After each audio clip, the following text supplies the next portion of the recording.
Ladies and gentlemen, it's me, Son, WWE back again for another video for you guys. And today, ladies and gentlemen, it is time for my WWE No Mercy 2017 prediction video. Yep, it is time for our very first prediction video for our pay-per-view following the summer event season with No Mercy to start us off here for the fall season, which in my area here in Heartland, it sure as heck isn't fall, because gosh darn, it is hot as hell.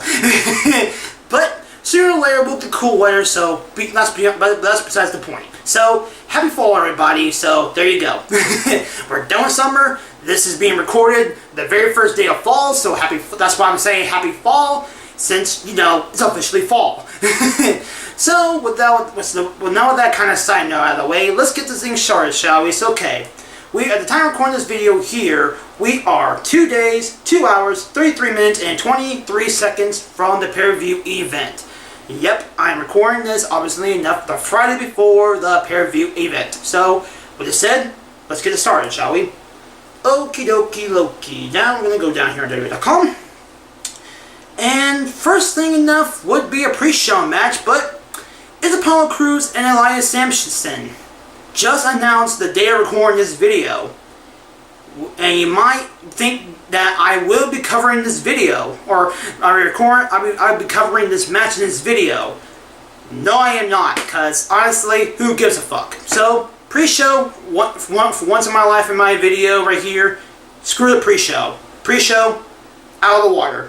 Moving on to the main card, which we have the Intercontinental Championship matchup between The Miz and Jason Jordan. My prediction for this match is for The Miz, but I would not be too surprised if Jason Jordan wins this match. So, yeah, Jason Jordan potentially to win this match. If he does, I won't be too surprised, but my prediction is mainly for The Miz. So, moving on. We have the WWE Cruiserweight Championship matchup between Enzo Amore and Neville, which is what I thought was going to be the pre-show match. I don't know why the hell they didn't deal with it, but WWE thinks that we should see Apollo Crews apparently. So, okay. Anywho's, Neville and Enzo Amore. My prediction for this match is for Neville, flat out Neville. Moving on, next we have Finn Balor taking on Bray Wyatt. My prediction for this match is for none other than Bray Wyatt to win, because, you know, the joke says itself. I've said it many times here on my videos before. He's been losing constantly. He's just kind of he's kind of get off our TV material right now because of all the shit he lacks. I mean, he's all talk but no bite, pretty much, guys. But, you know, but in WWE's mindset, potentially, we can see it where it's 50-50 booking, when in reality, this match really shouldn't be happening, because why are they fighting to begin with? I mean, they had the match before SummerSlam, they had Bray Wyatt's demonic shit, and Finn Balor unleashing the demon. It's evil on evil forces, one clash of matchup. Don't know why we're having this matchup, WWE. Because I don't even think WWE even knows either. They're just saying, okay, here's a match. There you go. But, honestly, we have it. Let's just predict it. But, honestly, like I said before, WWE's mindset can think, oh wait, oh yeah, we got Finn Balor to win last month at SummerSlam. Let's give it to Wyatt. So, WWE's mindset could be that, but if not, then I wouldn't be too surprised if Finn Balor wins this match. But my prediction right now is for Bray Wyatt to win. So with this said, let's move on. Next up, we have the Raw Tag Team Championship matchup between Seth Rollins and Dean Ambrose taking on Team of Cesaro and Sheamus for the championships. My prediction for this match is for the champions to win. Obviously enough. Not Sheamus, no. They're not champions, obviously. Seth Rollins and Dean Ambrose. My bad, sorry about that. Okay, moving on to this matchup, which honestly could have just been it by itself and really just didn't really need to be changed this following Monday on Raw, because it was just fine to begin with anyway. But we had a pre-Fatal 4-Way match transformed to a Fatal 5-Way match with the return of Bayley. So now it is a fatal five-way matchup with Bayley taking on Emma, taking on Sasha Banks, taking on Nia Jax, taking on the defending champion, Alexa Bliss for, the Raw Women's Championship. And before, I had it simply planned down to two people for the fatal four-way match. Bliss or Nia Jax. But now I switched it up a notch, saying that now I'm going to have two main predictions and one slight side prediction, which that side prediction doesn't count for the two. Which my two predictions right now are for Alexa Bliss and Bayley to win the matchup. Those are my predictions right there. My two main predictions are for Bliss and Bayley to win, but my side prediction will be for Nia Jax to win, to walk out with the championship. So if Nia Jax does win this matchup, I will still lose this matchup, but that is just a small side prediction. So since she was going to be our prediction mainly beforehand, and there's 5, and it's 2, and then there could be 1 extra. It's just for a side extra prediction. That's why I'm doing it. So I'm giving Nia Jax the side prediction credit. So she's going to take it, and if she wins it, then there you go. But mainly enough, prediction right now is for Bliss and for Bayley to walk out, because Bayley just came back. A lot of people want her to see a champion. I kind of don't want to see her champion, which is like what I said before. I prefer it to be the fatal 4-way versus what we got now. They could have just hold off Bayley for the post Raw after this. They could have just hold Bayley off in their time, but I don't know. WWE's WWE. Moving on. Bliss, Bayley, my prediction. Nia Jax, side prediction. Moving on to one of the 2 most built-up matches and the most look-forward-to matches of the night. If not the only matches to look forward to this show, to be honest, because, spoiler alert, No Mercy looks beyond this and another match, looks kind of, to be honest. Not really built up too well, not really interesting to look forward to, but who knows? The show can be good, the matches can perform, and I can come out here in my review saying No Mercy 2017 was really, really good. But that's to be seen. But for right now, we're covering this matchup as we're going to continue it on with John Cena taking on Roman Reigns. My prediction for this match is for Roman Reigns to win, but honestly enough, I'm rooting for Cena to win. Because, everyone can say it enough. Roman's a faggot, and Cena has pretty much been dominating this whole entire feud, and pretty much been roasting Roman Reigns 2 weeks in a row on Raw, making him look like shit. But WWE wants their so-called big dog wants to look big and strong still, even for after so many goddamn years of pushing us down our goddamn throats. But that's WWE for you, obviously enough. But also with the side effect, also with their mentioning of potentially there being the potential show up of The Undertaker to potentially make an appearance to apparently, in some eyes, built up a matchup between John Cena and himself for Survivor Series, which, and if I'm going to say the truth, I would not want that, but as I will say later on, again, I will say something later on again in this video, which, if that's going to happen, and if they're going to take it the way they're going to take it, I'm going towards WrestleMania next year for The Undertaker, then I guess I won't mind, and unless they do it well enough. So, potential Taker and John Cena match at Survivor Series, coming up potentially, to be seen. Anywho's, guys, like I said before, if none of that stuff happens, and I'm just talking bullshit out of our asses, then, I would be happy to say that Cena will win, but if not, then my prediction is for Roman Reigns to win. So, there you go. Go Cena, fuck Roman Reigns, but Roman Reigns is my prediction. But, go Cena, go Cena.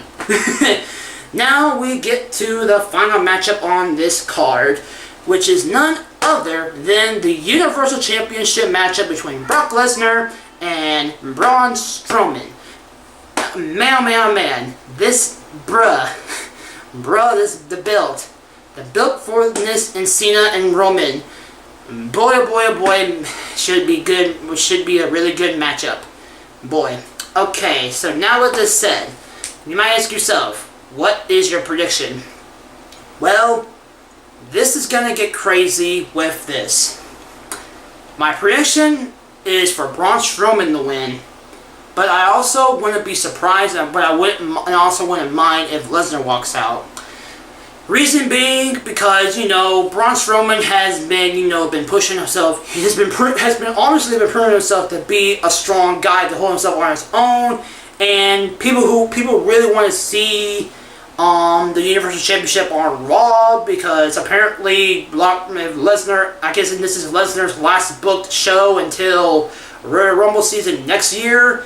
So if he does walk out, that means we won't be seeing the championship until that time near the end of next January. So people wouldn't want to see the championship gone that long. So unless they build up and push the prestige of both the tag team championships on Raw and the Intercontinental Championship, raise those two and make it relevant until that time, then I guess we would be okay by it. But in that case, if they're not, then that's why it's better to just give it to Strowman and give him the championship, have a run with it, since he's, like I said before, he's honestly been proving himself well enough. We love Braun Strowman. He's really good. We just can't get enough of him. So, yeah. So, the better choice of it would be for Braun Strowman to walk out and, just take it. But if not, if WWE still sees his mindset with Lesnar holding on to it, I personally wouldn't mind it, since, it's going to potentially build into, this is what I'm saying before with the Undertaker and Cena thing, potentially with the mindset of Lesnar holding on the championship until next WrestleMania season, to potentially face off against both Roman Reigns and The Undertaker for the Universal Championship, for Undertaker to have both Lesnar and Roman Reigns with him in the ring for the title in New Orleans at WrestleMania 34, where the streak died, to get revenge and prestige back into his personal life of career of the character of Undertaker, since,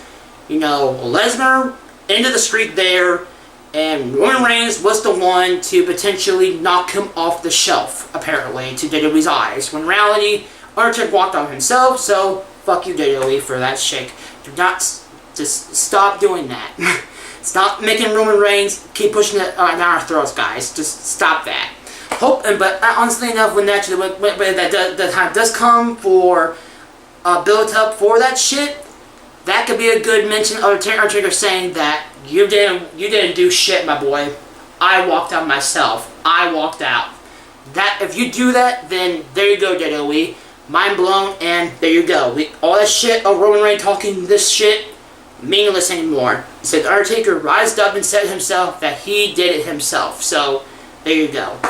So once again, potentially moving on to WrestleMania next year, Brock Lesnar holding it off for walking out of this match out of Braun Strowman to take some time off to the build-up of the Royal Rumble season to move towards WrestleMania, to have a build between him, Roman Reigns, and The Undertaker for the championship, for The Undertaker to potentially have the feud with those two, to regain his glory at WrestleMania 34 against Lesnar and Roman Reigns, to regain his throne as the king of WrestleMania. So, with that said and done, like I said before, I wouldn't mind, and I wouldn't be too surprised, and I wouldn't mind for that mindset if Braun Strowman loses his matchup. But my prediction is already here right now. It's better just to go on with this prediction and just give it to Strowman. But if not, we can easily go that round, and if you get the prestige back to the Intercontinental Championship and the Raw Tag Team Championships, until that time, then we will be fine. So, with this said, overall, Braun Strowman's my prediction, and Brock Lesnar is to walk out with the champ. If it's to walk away, not the winner. But if not, then you all that built up, as I said before, for next year's Royal Rumble to head towards WrestleMania. So now with this said and done, ladies and gentlemen, I am done with this video. I thank you guys for watching, and like I said before, No Mercy looks to be a show where it's going to be beyond John Cena and Roman Reigns and Strowman and Lesnar. The show looks to be but who knows? WWE sometimes has moments where a build can be garbage, but the show can be good, or the show has garbage built and overall ends up being garbage. But we will have to see which way we take it with. So, with this said, guys, will No Mercy be good, or will No Mercy be garbage? And the joke enough right here. When it comes to my review of No Mercy, will I in fact show mercy on No Mercy 2017? You will find out next time on my review for the show. So, with this said and done, ladies and gentlemen, I thank you guys for watching, and I'll see you guys then for my review. So, with this finally said and done, ladies and gentlemen, I'm Sandri318, and I'm signing out. Peace, ladies and gentlemen.